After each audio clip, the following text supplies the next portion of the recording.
Today's discussion will focus on how technology and innovation are reshaping governance for the cities of tomorrow. It is my pleasure to welcome our session chair, Mr. Jyotish, Region Lead at the Center of Digital Governance. Sir.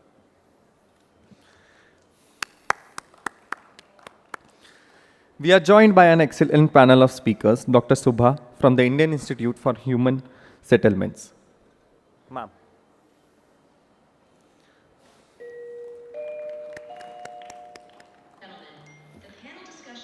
We request you to kindly proceed to stage C in Hall 5 and take your seats. And now I want to invite Mr. Peter Saylor from the International Smart Cities Network, GIS. So please.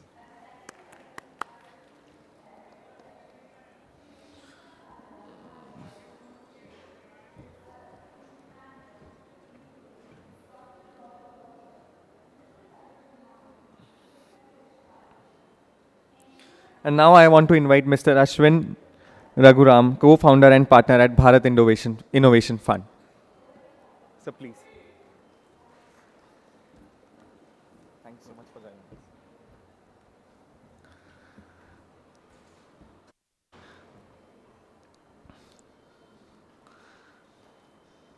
Thank you all for joining us today. I now invite our chair to kindly begin the session.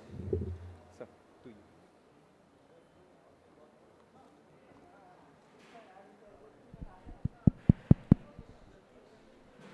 Yeah, hi. Yeah, hi. Good. Sorry, this please. Can you give me that speaker? No.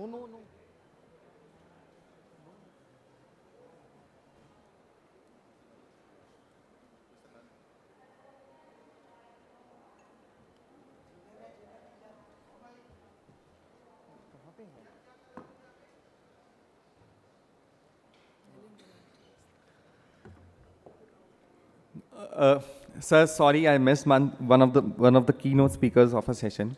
Now I want to invite Mr. Nalin Kumar Srivastav, Deputy Director General, NMCG. So please.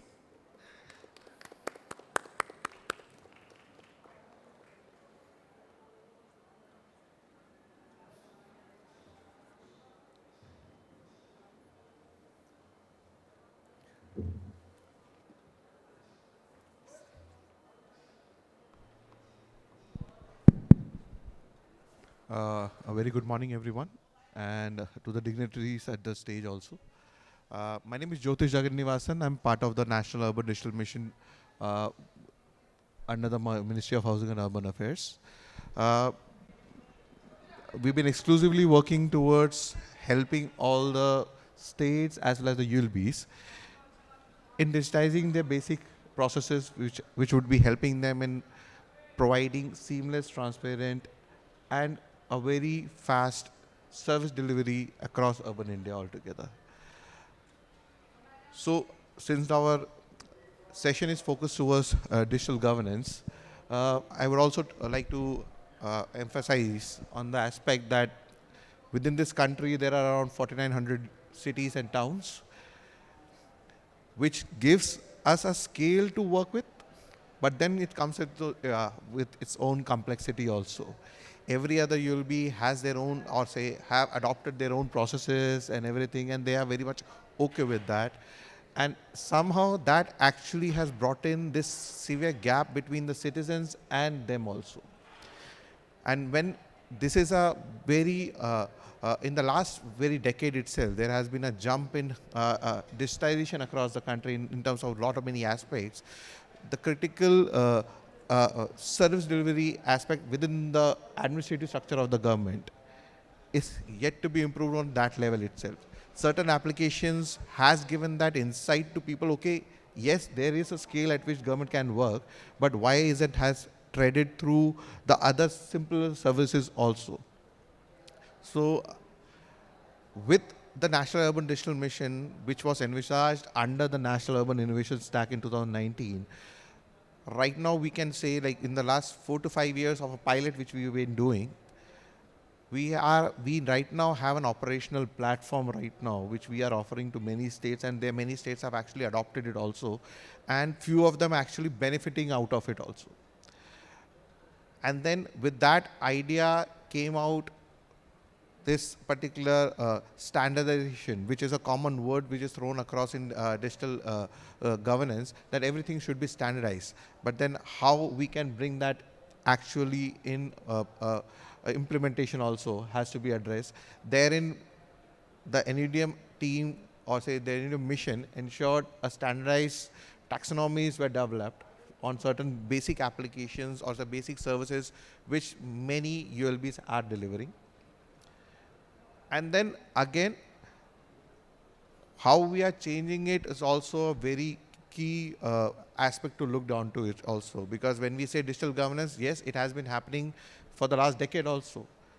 Many ULBs have done automation of their workflows or say digitization of their forms, but they have been using different solutions which are fragmented within the ULB itself, not just within the state or within or across ULBs. Within the ULB itself, different departments or divisions are working on different aspects, are working on different architectures.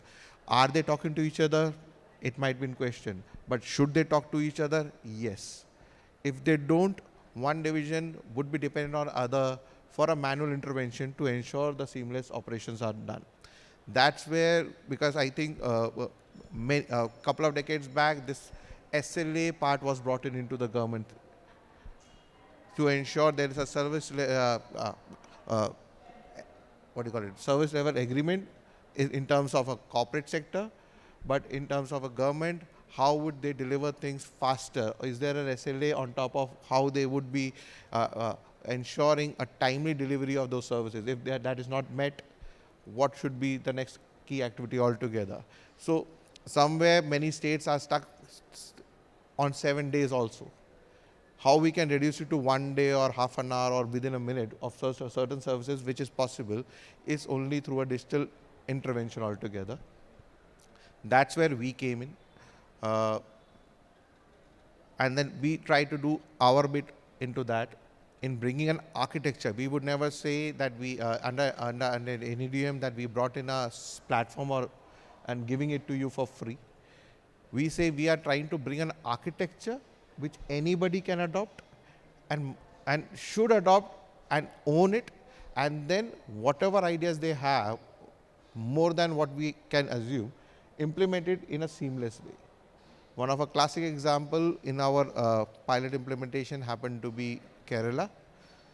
They adopted it, they scaled it, not just for ULBs, they scaled it for their whole state itself. So now all of the citizens for urban or say rural services are coming to one simple login itself and further going ahead with that.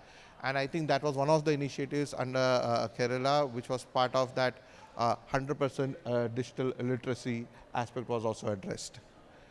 So under NEDM, we've been doing that. We've been pitching that aspect for the last 4 to 5 years with very good outcomes, which we assume have met. The ministry is envisaging to bring it at a very larger scale also to support all states. So probably in the coming months, we might have a more light to it where we stand. So with that, I'll just close from my point, whatever I am bringing to the stage here. And then I'll just hand over the mic to the next panelist over here, Ms. Dr. Shubha Muthukumar, Madam, from the Indian Institute of Human Settlements, to lead this, to start with her session altogether. Okay.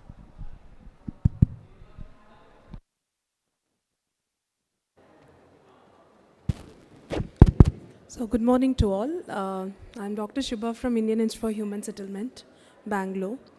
And I come from the capacity development angle, as well as some of our projects which we are doing with the state government, exclusively on the transport sector. So I want to throw some light, food for thoughts. It's not a great innovations what we are trying to do it, but trying to understand how these digital interventions are trying to work in terms of beneficiary. There are a lot of platforms, a lot of vendors are coming up. Government has been initiatives. There have been incentivized, subsidizes. A lot of things are happening. But 4 years, we are looking at least 10 states through MORTH. We are working with Ministry of Road and Transport and trying to understand how this digital governance, digital interventions are trying to work. And today, people are talking EVs because there is a lot of schemes have been coming up. Like PM e-drives and all. So a lot of investments is going on in the state level. We have to see the capacity level as well as the connect as well as the community interventions also. It's not only a digital dashboards or a platform, but who is going to use it, it's very important for us. So that's why I'm coming to reflect my point. And we have in Bangalore our headquarters, and we have also in Delhi and other project sites. And it's a 17 years old organization, and we do research think tanks and also capacity development. Also, now recently it became a deemed to be university also on the climate as well as urban development platform. So one of an important aspect which today I want to speak it, like whether this digital is it's community based, whether it's connecting them or it's calculating it, because it's very important aspect. Now AI have been coming up, predictive analysis, simulations. A lot of people are telling something else, and they are writing a code, and a lot of vendors have been there, a lot of people writing it. But ultimately, we are ending up into the funnel. Ultimately, the target is one for the beneficiary. So we want to understand, and I'm presenting two cases, very simple, which we have done it for some of our states and all. So there is actually a municipal bond is coming up. The investment from PPP is starting. Private players is coming up. So we want to look all these aspects, including the digital interventions for success of any digital projects or any urban infrastructure project. Earlier, it's an imagination. I have a problem in ULB, I have to solve through technical, logical, or analytical. Now it's an innovation people are trying to speak after there is a boom in digital interaction. Earlier, it's a standalone project with a transport, mobility, water, sanitations and everything. Now it's an interdisciplinary connect because without these interdisciplinary we can't create a proper understanding on the digital intervention. It may be a public's or it may be a private players also. Today, earlier it's also data. We have a lot of data. People try to clean up the data, use different simulation analysis and predictive. Today, the digital is, it's not only simply a data and using some simulation exercise hypothesis. It needed a program based, it needed a process, it needed a monitoring, it needed an evaluation and simulation inclusion. Otherwise, if you miss any one of a character on this, I feel that this is not serving a purpose. What we learn from the state. So today I'm going to talk about only transport because I thought that will be 5 to 7 minutes presentation. Today, I'm talking exclusively on the public transport system. I'm not talking complete transportation system like a fleet and everything. So today, the GDP contribution is 1.6, and number of registered vehicles in road is 360 million, and the public buses is 0.152. Ridership is 390 million. So it's a huge task after the service. Second part is country. Mobility is an incremental point, and what we are connecting today is through the mobility and the transport. But what we are looking 21st century is one is on the sustainable infrastructure and one is on EV buses. Today, if you see the tenders, Maharashtra, Tamil Nadu, exclusively Bangalore, all these guys tops to procure more than 6,500 EV buses. So we try to understand the digital intervention, how these uses in the EV buses portal, and also traffic management. And today people are talking on integrated multimode transportation, last mile connectivity, and vehicle scrapping is another one. So, because each state has developed the digital dashboards, digital intervention in these part, and automated test track, because now everything to be transparency, accountability, so the permissions to the vehicle also, it's very important. So, so the digital infrastructure, safety, quality, and user convenience is the MORTH is speaking now, and state is also trying to follow each and every category now. Coming to the digital interventions, what we learned as a cumulative understanding, one is a system which is there as a mobility as a service, MaaS systems, and digital ticketing and payments, intelligent transportation system, digital twins, smart traffic lights and IoT, and demand responsive transport, and advanced driver assistance system. They are taking into three parts. One is on the policy matters, another one is in the implementing categories, and there is monitoring evaluation also. These are the way different states are using in the transport sector the digital interventions. I'm going to talk today on the EVs because that's where now we are trying to do for last 3 years. The very important aspect in the digital transformation, I'll tell you, like when we started this program on EV and we study the state perspectives on EVs, procurement, the monopolization, and the tariff fixing and per kilometer riderships, all these are an issue still in the state. Even EV companies are coming and doing it. There is a huge hell of problems in the battery management system. So some of an institute are trying to do the machine learning concept on health to understand the state of charging mechanism of health status of battery management systems, which is going on now because state is coming with these issues. Within 3 years, the battery is draining up and they could not achieve the kilometer what the vendor is pointing out. So it's going to be a huge task because the procurement side is very high now in EVs. Second one, range and energy optimization. The behavior, traffics and energy usages, long route, and they're having a problem in the long route seat. So that is also one of a simulation we are trying to look in the digital intervention. Then autonomous driving and ADAS, that is accidents. You know, a lot of accidents is happening. Even though we claim that there is a 10%, 20% decreases averagely in India, but still some states have a more accident-prone zone. So ADAS systems, but how we stimulate the behavior of drivers, like, you know, what they are doing that. So all these been coming up in now in the digital intervention categories. Sorry. And predictive maintenance, because, you know, the very important aspect on the maintenance cost, how to, because it's a capex is a very high value. Today, people are giving us a 12-year contracts on the GCC contract to the transport in the exclusively in the EV interventions. But there is a lot of maintenance problem is happening because, you know, whether they are charging the per kilometer range, giving a maintenance cost equally to the government, that's one of a question. And very, very importantly, which we felt in different states, the charging station infrastructure. So that's where the simulation is going on in digital interventions now. And personalized user experience, for an example, we understand in Bangalore, there is a gender commitment for EV usage also, EV charging, how women uses, how men uses, how other people uses. So there is a lot of analytics to go for creating this space. This is one case study which we have been doing in Delhi. One is on the route optimization. Because you know, now we are using Uber, Ola, cabs and everything. Everything is a GIS application, nothing very high level. But we want to find out how the peak demand side population is available during non-peak hours, how it is there. So how the bus route optimization has to be done. So the number one step is where we need exactly the EV vehicle first. It's not like government have a policy that like all the old vehicles has been transformed to EV vehicles, but still the procurement, vendor selections, lot of issues in per kilometer charging, the government is looking for that. But still we thought that how the route optimization has to be picked up. So this is one project we took it. For example, during a peak time congestions, during a festival time or any other time, the peak time congestion is like that. But during an average day, congestion is not there. So how we plan the bus route optimization. So this simulation exercise with the different scenarios we are trying to adapt with same one point A to point B to point C in a Delhi and find out what is the ridership mechanisms and how we can place a bus optimizations towards it. So this is one of an analysis is picked up in every state, exclusively Delhi, Bangalore and everything. So this is the scheduling operation. So we use the GPS feed for different schedule.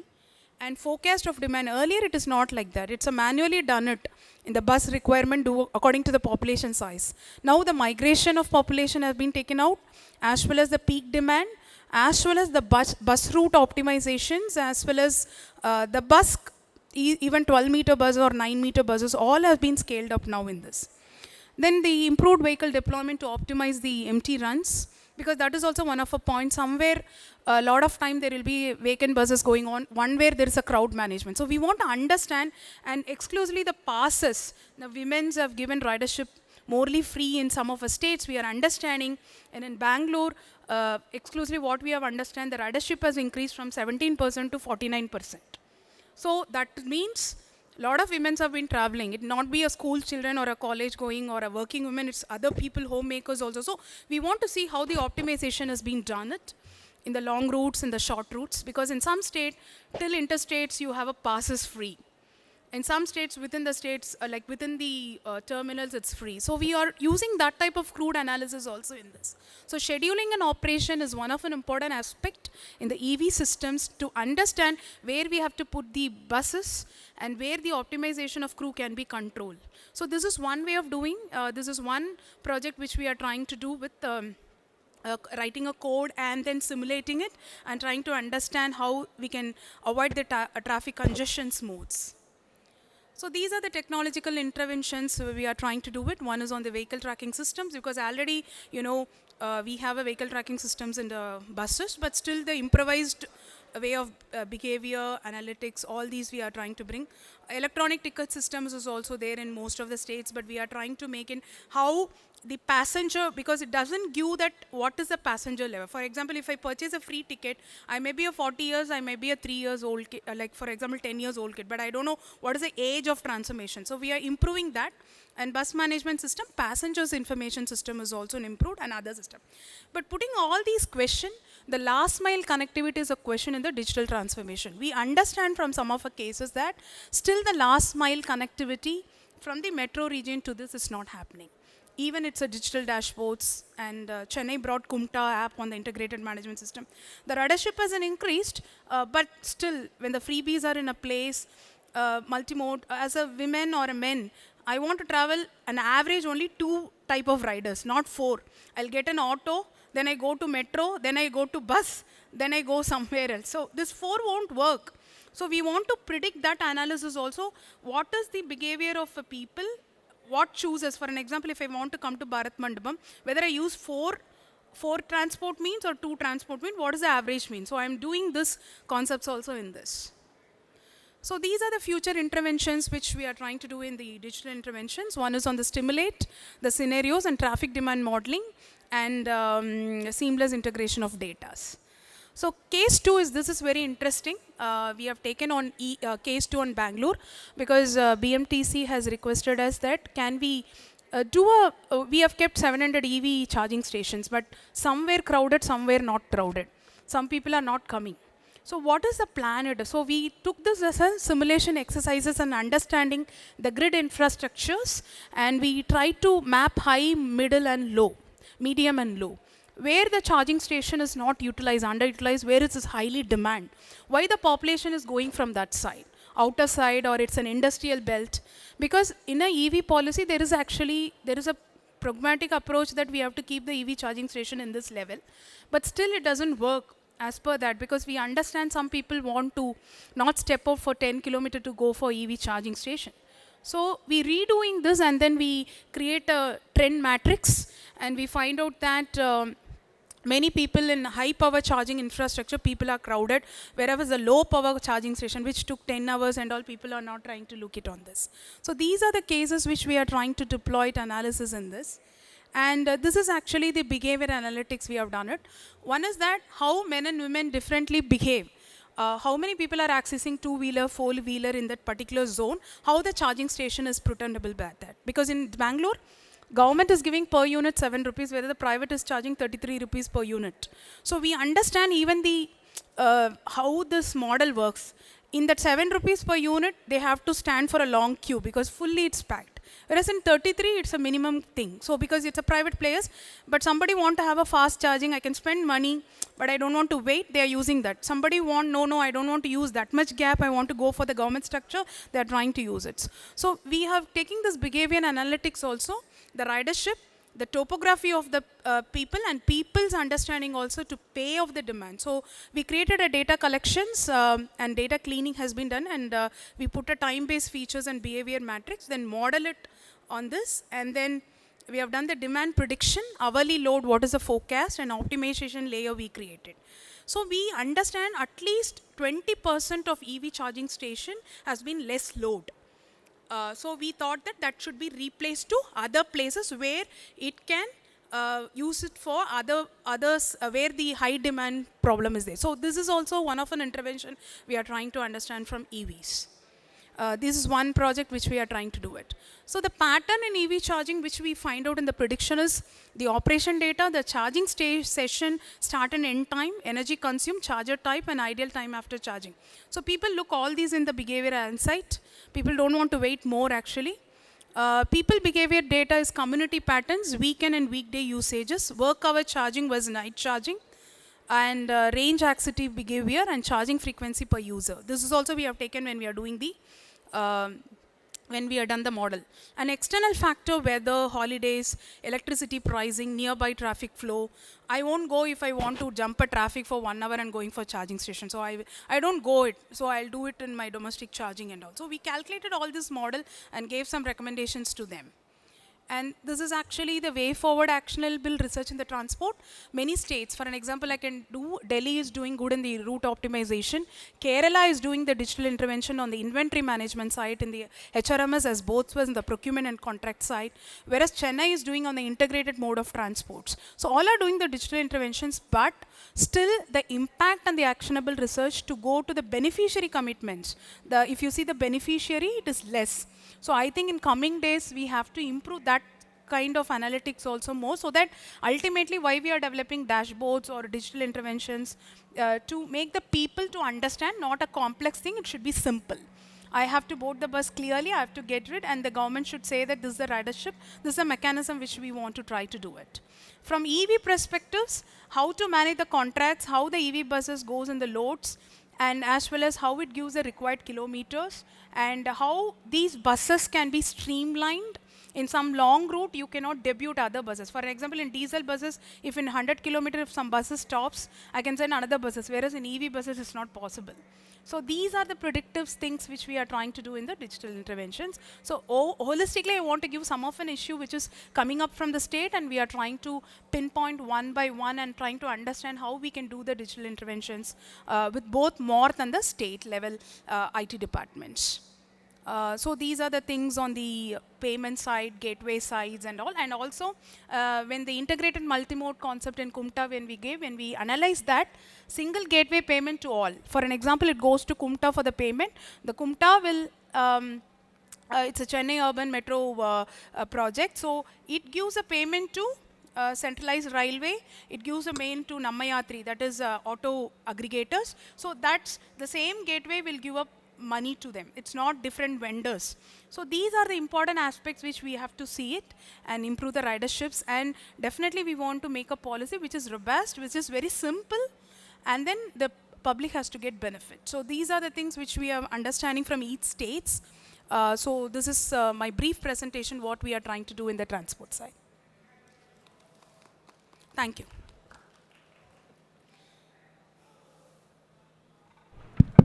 Yeah, thank you very much, ma'am. So next, I would like to introduce Mr. Atul Jain, Director Technology and Standards from Broadband India Forum, to come onto the stage.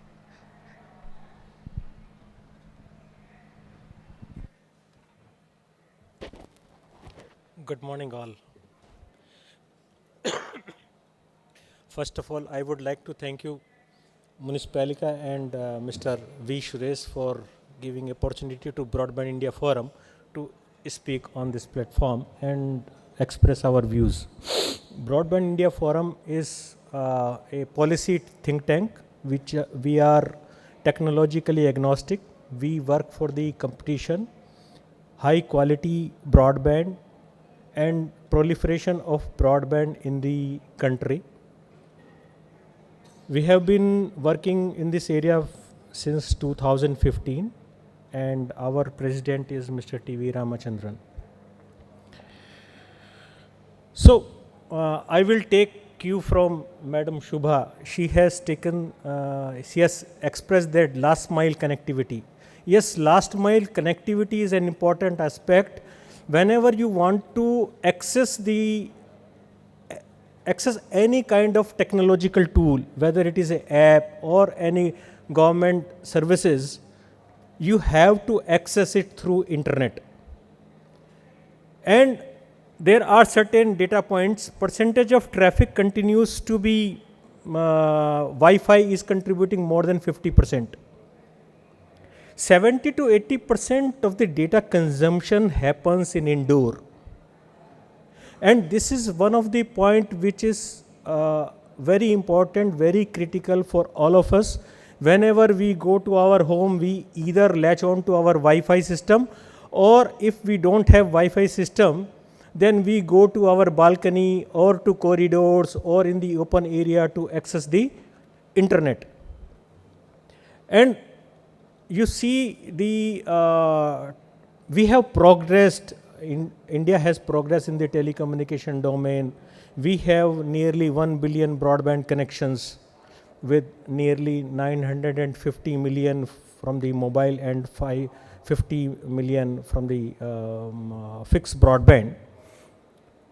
But still, when 70% of the data is being consumed in the indoors, then the indoor connectivity becomes very important for all of us, because the mobile network is largely in the outdoor areas. So when you step out of your house and you are in the buses, train, or in the car, you are able to latch on to the cellular network and get access to it. But when it comes to your office, your residence, it becomes little difficult to access to the cellular network.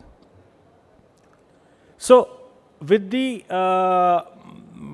basically through this slide, I would like to state that towards the indoor, it is the 80% of the consumption which is happening, and 5G, 4G, it is outdoor in the wireless and the transportation. So where we consume most of the data, our network should be very stringent in that area. Today there is irony. We have good network outside the home and we have not so good network inside your dwelling units. Why it is so? It is basically propagation property of the waves. When the frequency increases, it doesn't able to penetrate the walls, foliage, etc.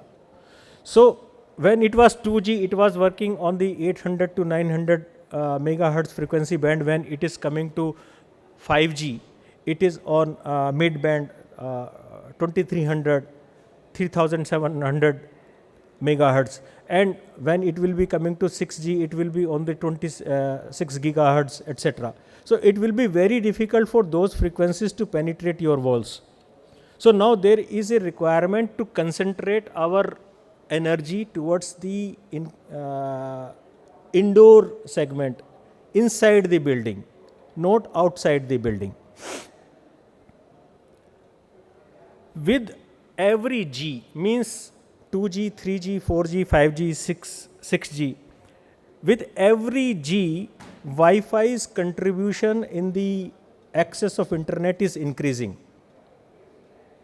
So it is an irony. We are increasing number of mobile broadband subscribers, but our consumption on Wi-Fi is increasing. So our dependence is increasing, and the reason is because 70 to 80% of the data consumption is inside the dwelling units. This is the PwC report, which says there may be some discrepancy in the data, because different agencies project different data, because there is no TRA doesn't collect all these data. So sorry.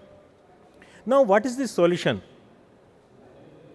Solution is to make it mandatory to have digital communication infrastructure inside the buildings. Today, what we find that every telco finds it difficult to enter in the indoors. They are charged humongous price to enter in the dwelling units. You see in the Navi Mumbai airport, you see in the Jewar airport, they are not being allowed to enter in the airports to provide the digital connectivity. So this solution is mandate digital communication infrastructure inside the buildings. Why it is important? It will improve productivity because large number of people are either doing hybrid working or work from home or even work from office also. So it will improve your productivity. It will enhance communication. It enhances energy efficiency, cost saving, and it increases property value. How it increases property value? TRA has mandated, though that I will be covering in my forthcoming slides, TRA has mandated that any organization, any property owner can go for digital rating of their buildings. So it will give high speed internet, it will enable security system, because where signal is not there, how you will deploy your IoT devices, your cameras, etc. Otherwise there will be huge wirings and there are possibility of faults also. So this is how the smart building, how smart networks work. So digital connectivity infrastructure in the building is the network infrastructure that enables seamless digital connectivity inside the buildings to provide high speed internet, smart building solution, and improved communication and collaboration. So property managers can do it,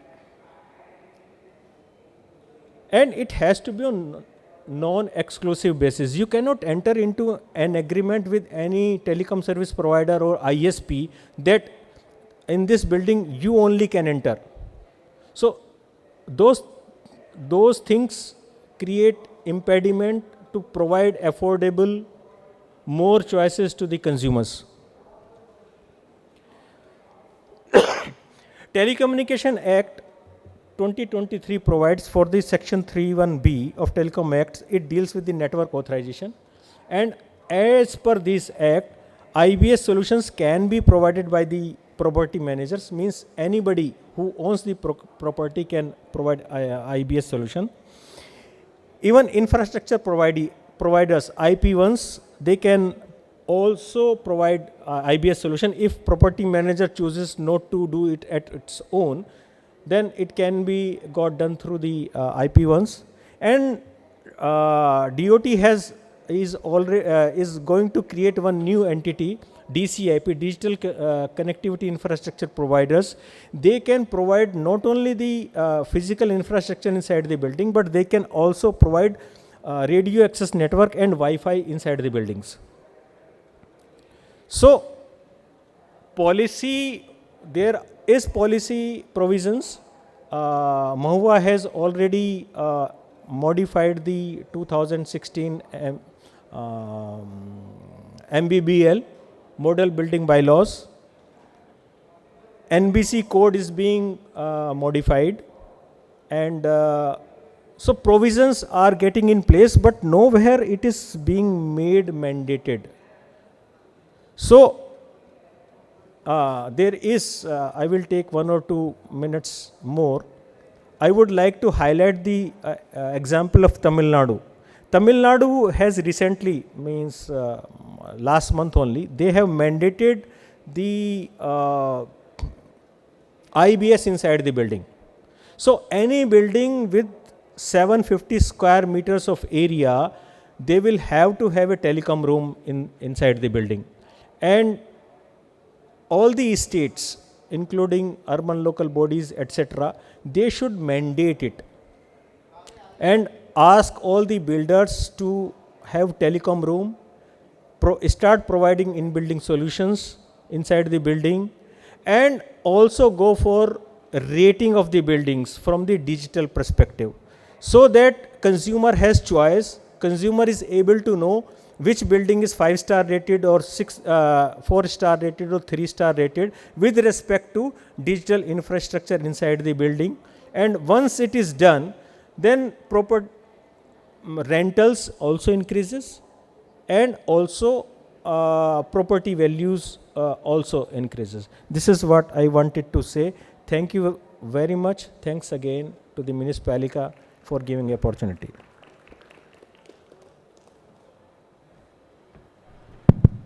Thank you very much, Atulji. Next, I would like to invite on stage Mr. Nalin Kumar Srivastav, sir, Deputy Director General from NMCG, onto the stage and share his insights.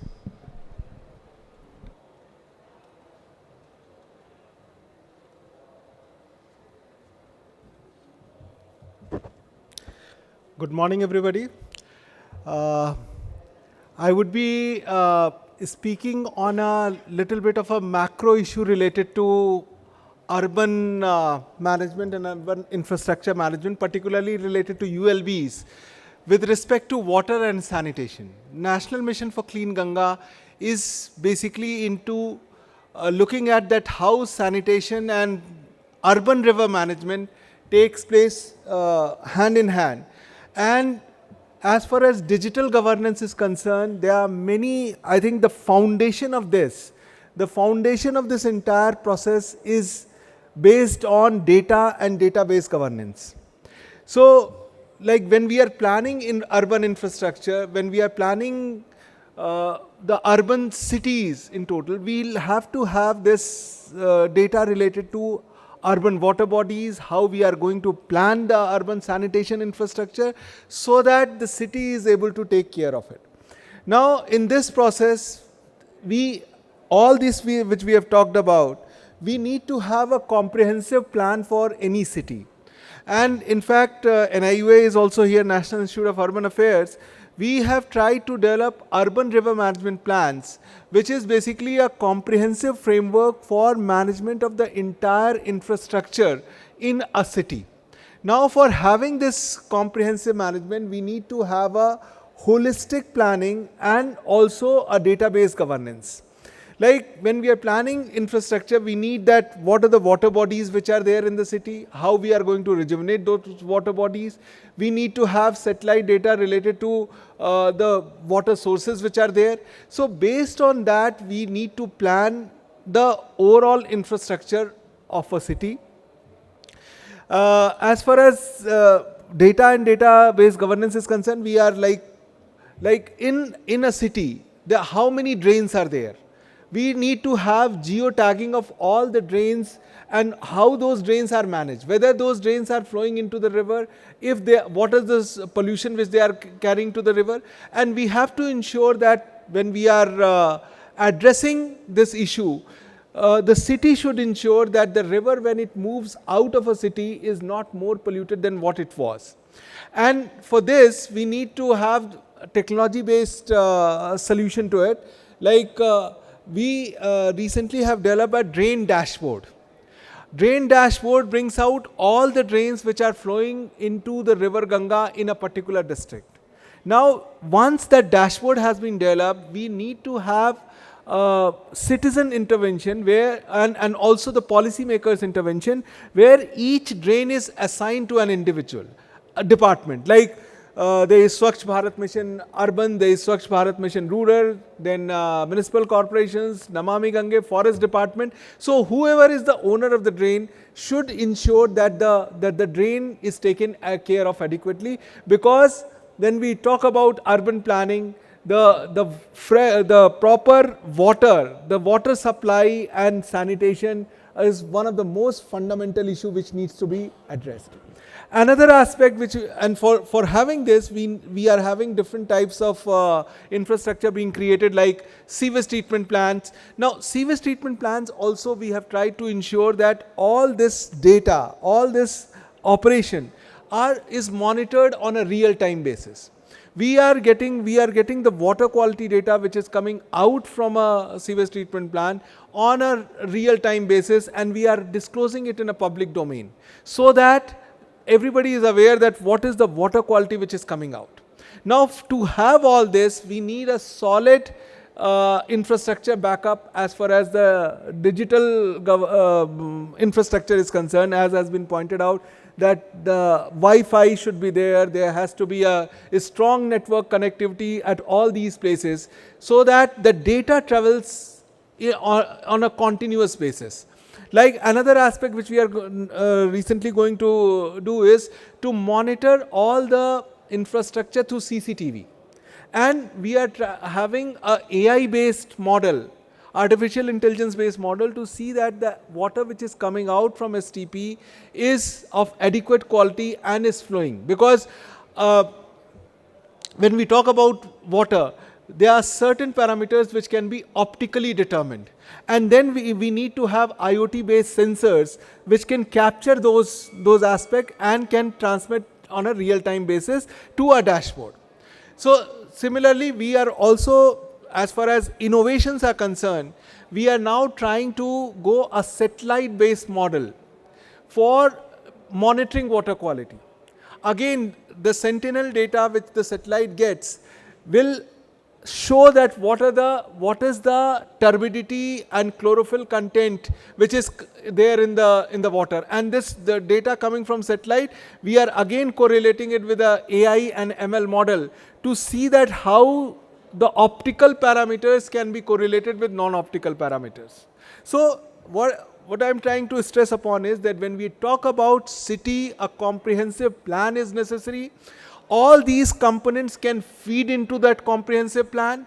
Data governance is a very important component in development of a holistic plan for a city operation, and water and sanitation being an important component, we have tried to ensure that this process gets automated and the data which is there is used for planning this infrastructure. Like when we develop a urban river management plan, right now we are going to develop urban river management plan for 60 cities. And Delhi is one of them. So now Delhi, when we talk about Delhi, the comprehensive infrastructure, the Yamuna plays a very important role in overall context of, I would say, management of the city of Delhi.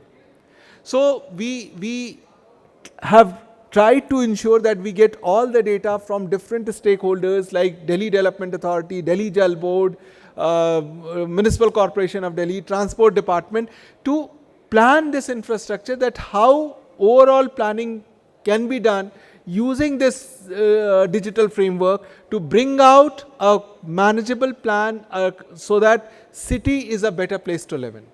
I think I'll not take too much of a time, but this was my just some thought about digital governance at an overall level, particularly focusing on water sanitation and river management, which is the domain which I'm looking at. Thank you.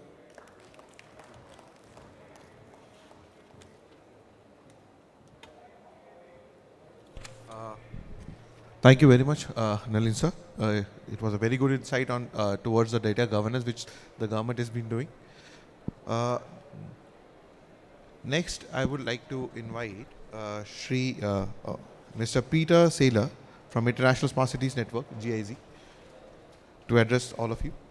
Thank you very much. So good morning. Thank you for having me. Thank you for the invitation. And today I want to give you a short overview of smart cities and what is the state of it in Germany. So the current approach, as you can see, is threefold. We started with a smart city dialogue to bring in all stakeholder groups from academia, from the administration, the government, but also from civil society to get a common understanding. What does it mean for German municipalities to become smart cities, or at least to have some of its operations smartified, so to say. Then these findings were somehow backed up by a federal funding program to come up with a strategy for each participating cities, 73 in total, to identify measures to be taken and then actually to implement those measures, funded in part by federal government's money, but also by a certain amount of a municipal budget in order to create some ownership on those measures implemented. And then, of course, in terms of scaling, we also, there's the approach of to see what is happening abroad that could be beneficial for German municipalities that hasn't been developed yet in Germany, but it can be drawn resources from. And then also what has been developed in Germany could be distributed through the International Smart City Network. So that's the guy who's standing here is somehow in charge of it. So after this project has been running for several years now, it started in 2018, 2019, the overall approach switched somehow. So after this common understanding through the dialogue, was more focused on the implementation of the funding program, and then of course in terms of scaling. So 73 projects, as you can see, were funded by the government, by the federal government, but then overall there's like 11,000 municipalities in Germany, so they also somehow should be able to make themselves smarter than before. So that's why this middle column on scaling came in, and this step-by-step plan on smart cities and regions. So this is basically a guidebook or process chart how municipalities, what they should consider, what they need to be doing in order to improve their daily operations. And then of course the international part stays the same, which is good for me, but also to engage in this network globally, so not only from Germany to our partner countries or vice versa, but also in between those partner countries to see where everybody can learn from each other. So in terms of the International Smart Cities Network, you can see where we are actually working. So India is one of the core members. We have been engaged heavily in the past and will be doing so in the future even more. But also look at Brazil, Mexico, and then as core members, but then also when it comes to topic-wise approaches, we also look at different countries, what they have, what their partners are dealing with in there, and then how we can actually make it beneficial for ours and our partners' network.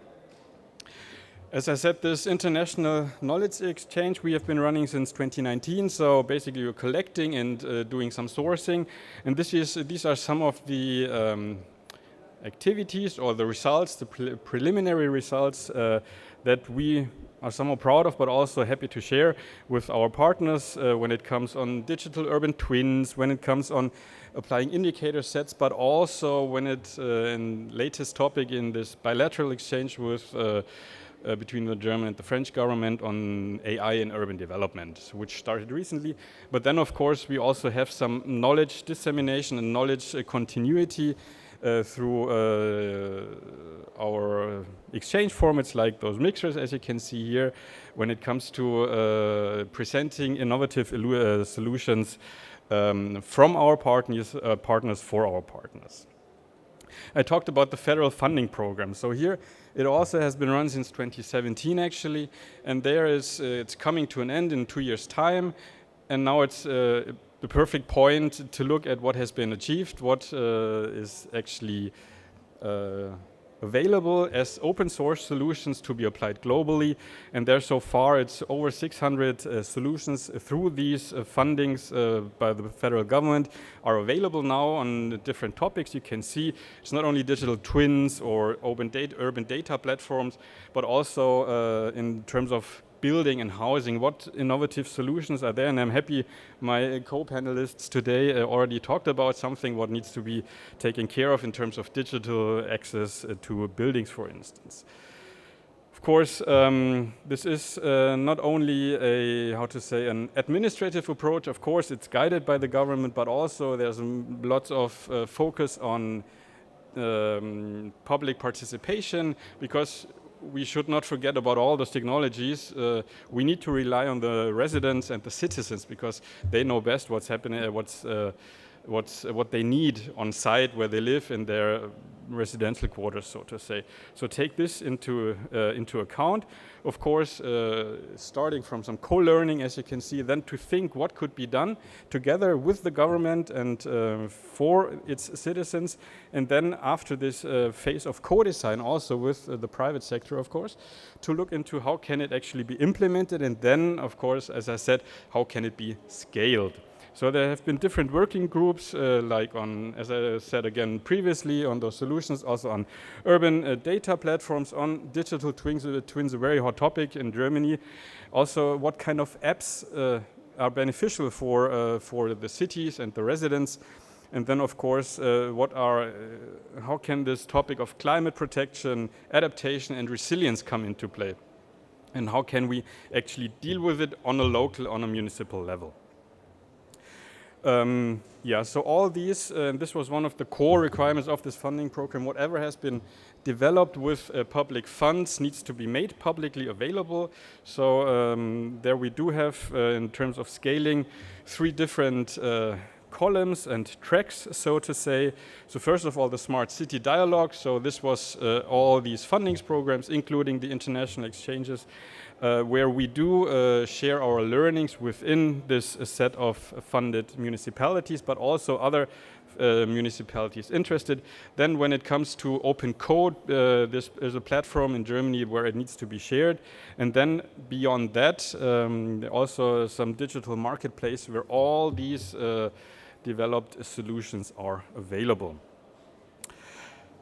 Yeah, then of course, within the circle of municipalities, we do have this publications database, but also the database where all the measures are in terms of not only codes, but also solutions and suggestions and guidebooks, how these individual solutions can be implemented and what is to be taken care of. Then, of course, here I already talked about this. So this is an open source repository for the public. So all the solutions need to be, it's a strong requirement that they are published on this platform. And then, of course, the good thing about this is all these solutions that actually have been successful in its implementation, all those success factors, what to be taken care of, needs to be published as well. Then about this marketplace, it's not only about the measures funded by this program, the model projects, Smart Cities, but also all publicly and federally funded solutions are available on this nationwide platform. And of course, it is this aim of this platform also is to have some quality control. So whatever you draw from there, you can be sure it is at least most of the bugs have been fixed. So it is little troubles of being implemented. Thank you. So if there's any questions, please reach out to me or my colleague Monica. Thank you.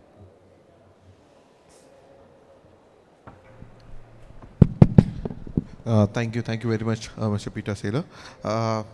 I think next on stage, I would like to invite Mr. Ashwin Raghuraman from Bharat Innovation Fund, co-founder and partner, to take the stage.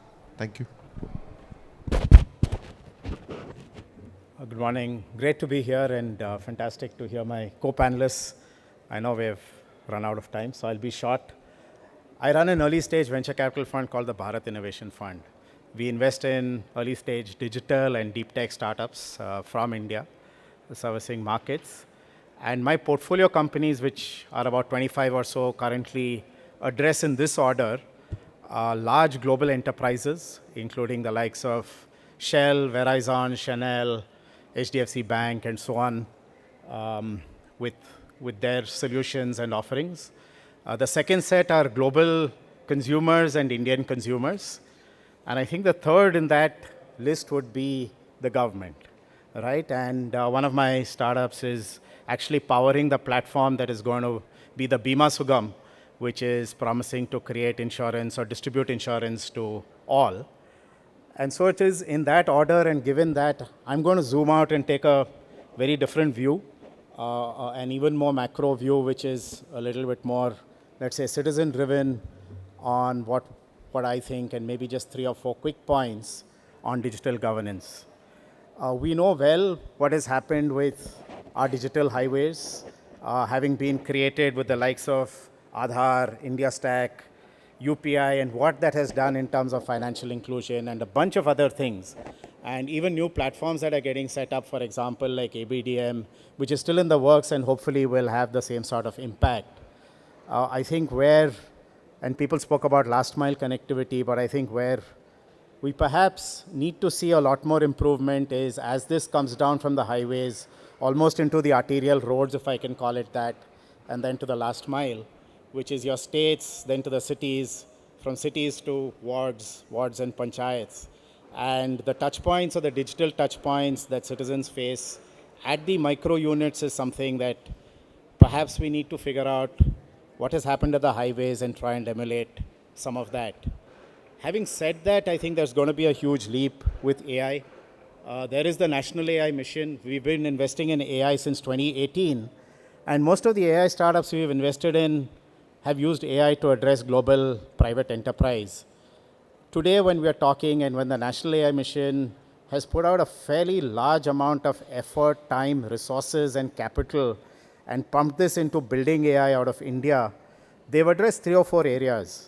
One area is to create the AI infrastructure, which is your GPUs and all of that, LLMs, and trying to work with private institutions to create India LLMs, which could be voice, language, and so on. They spent a lot of time in putting out data through a platform called Kosh. And so in the AI build space, there's a lot that is being done with the AI mission.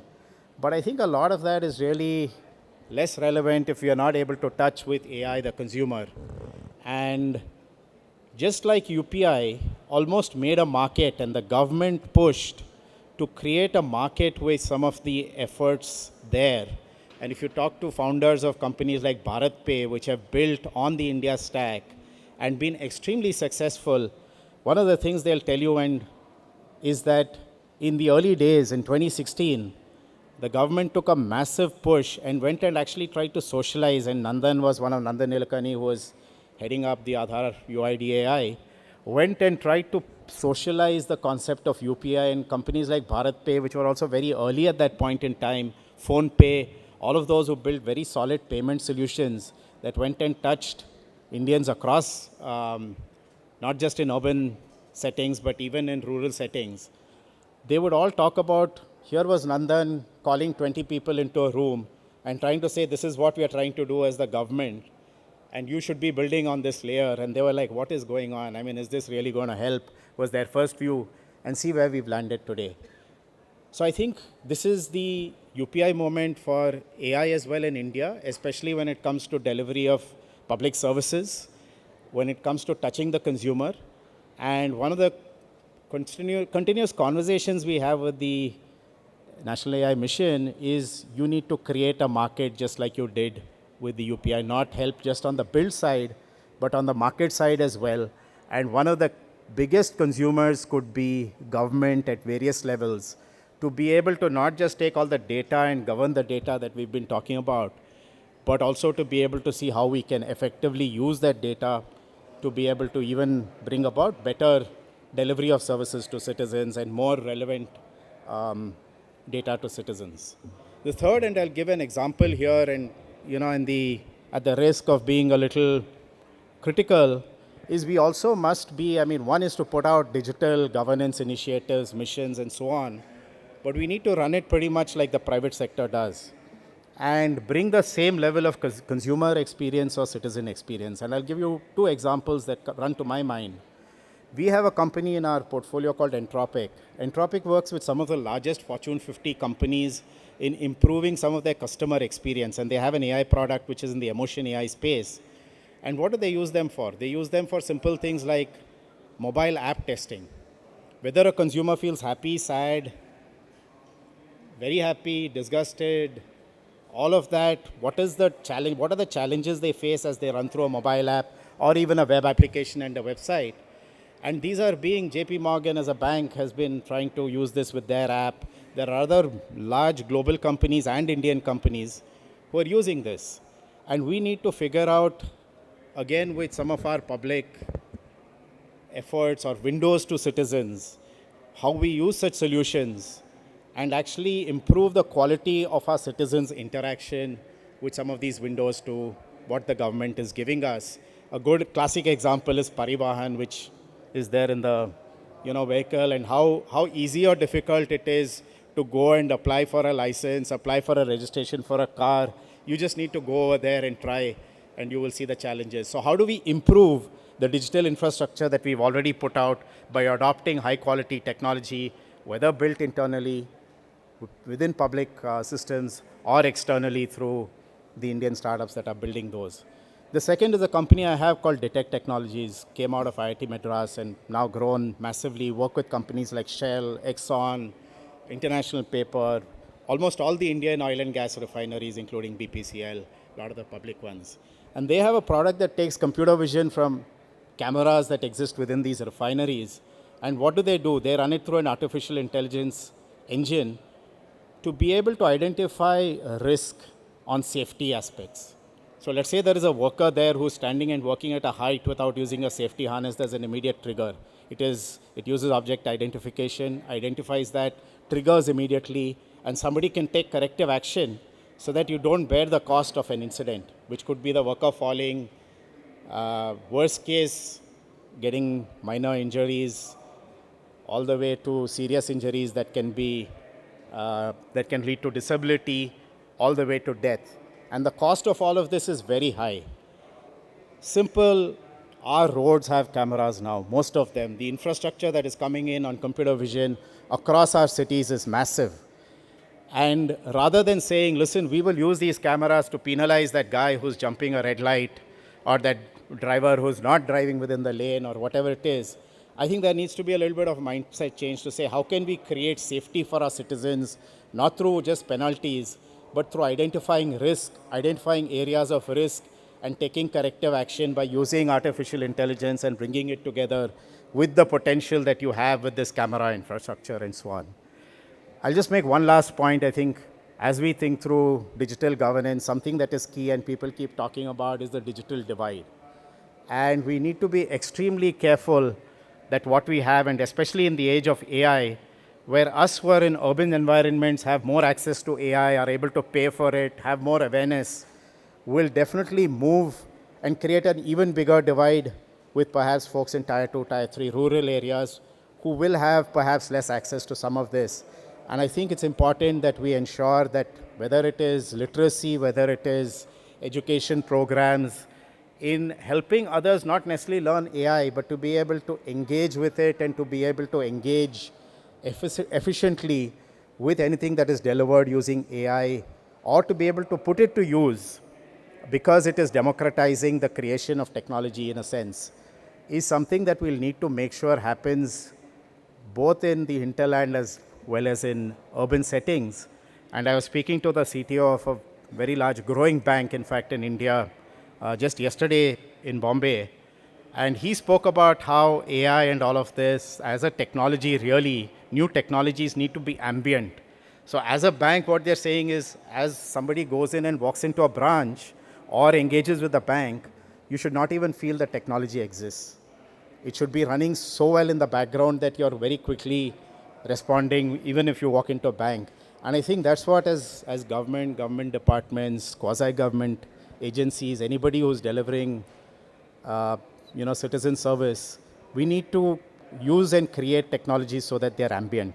And we don't even know we're using that technology. It's just happening almost automatically, and we are consuming that technology. I'll stop with that. Thank you.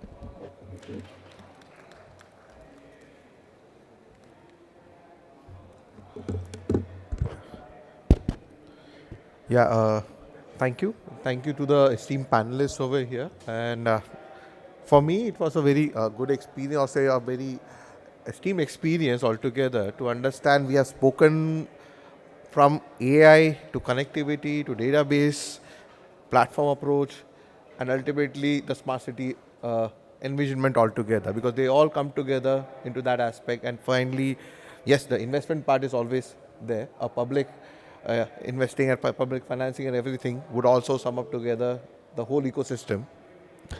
From here, I would just like to, I'm overwhelmed with understanding what all aspects are being done in the urban sector altogether. I come from a background, I'm working with Mahua in a very small mission, which is to digitize small solutions across ULBs. We are just trying to mitigate the fragmentation as on date. We are trying to scale it at a state level. Again, one of the concerns Mr. Ashwin just pointed out, how to reach to the tier 2, tier 3 cities, how to give them the same experience as a tier 1 city. We are trying to address that as of now. Second is how a central level initiatives, how this can be disseminated to across the states in a seamless way in one go itself. That is also being envisioned. From a technology front, we are working on that aspect. And hopefully in the next few years, we'll be able to showcase the results of it. couple of good examples are there, but right now we can only state it's only a minuscule of it, but we will be able to do that. So from my end, it would be thank you from my end to all of you. Thank you for the people who have attended here, and if at all there are any questions or anything, I guess you are free to ask. Yes, please. Can we have a mic, please?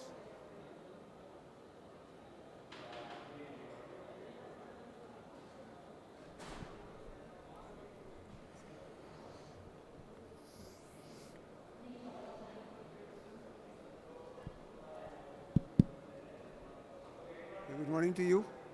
I am particularly addressing, thanks to you for a very knowledgeable session, but in particular I am focusing on Mr. Atul Jain, the importance you gave to digital connectivity infrastructure inside buildings, and the fact that 70-80% of the data is generated there. And now government has taken certain policy initiatives to ensure that this need is bridged and something gets started. I realize that most of the things where they get stuck is the commercial aspects. And for example, you gave a Navi Mumbai example, that it is allowed, it is supposed to be done, it's not happening, and it's going on and on because of commercial issues. Do you see merit in a model pricing structure being evolved by the TRAI, so that at least there is a basis for which we are doing, and then there can be enough flexibility for other business terms? But to start with, something is new, and we do not, and we are saying it is mandatory. And if it is to become mandatory, then how do we ensure that it actually becomes real and doesn't get into a 3 months, 6 months kind of delay, which is not doing any good to a policy initiative? Thank you, sir.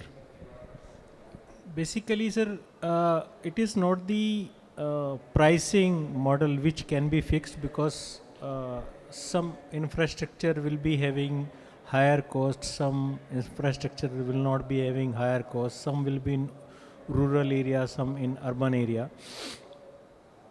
But the bigger issue is the mindset. In government, in the public mindset also, telecommunication infrastructure has not been considered as a utility as of now. So when it comes to electricity, when it comes to power, gas, it comes to water, we don't think, because these are mandatory. But when it comes to telecommunication, every property owner wants to milk the telecom service providers. And this is where is the disconnect. So there is need to make telecommunication as utility as per the statute. So once it is done, then I think things will fall in place. And at least because in the telecommunication ROW rules also, rules are there, but ULBs are charging. They have found out the different ways to charge the telcos. So that has to be taken care of, and it is a matter of mindset rather than fixing something from the top.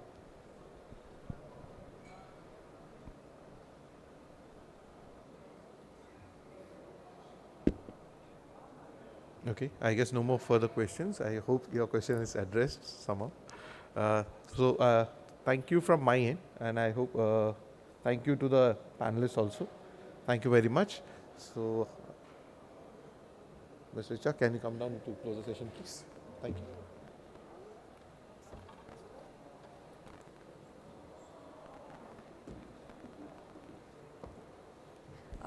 I would like to thank all the speakers for their time and for sharing such great insights on digital governance. We would like to now give them all mementos. So first, let's thank them all with a big round of applause. Can I please call you on stage to give other speakers the mementos, and then, yeah.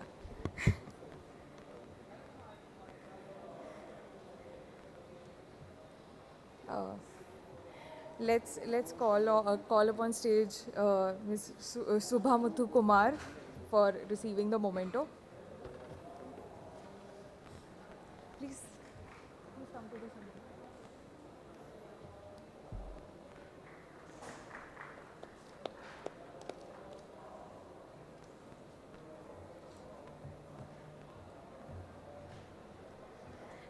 Next, we call Mr. Ashwin Raghuraman to receive the memento.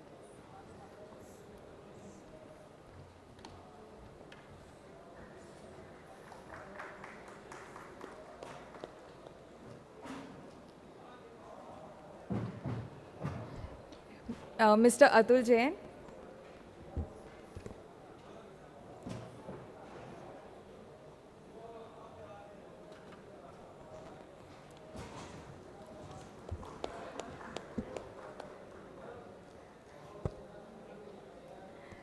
Mr. Nalin Kumar Srivastav.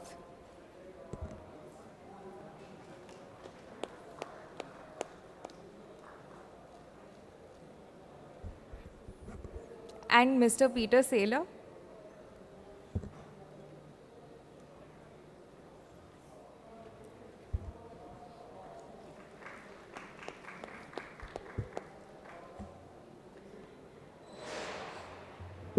And the last memento for Mr. Jyotish. I'll give you the memento. I'm so sorry.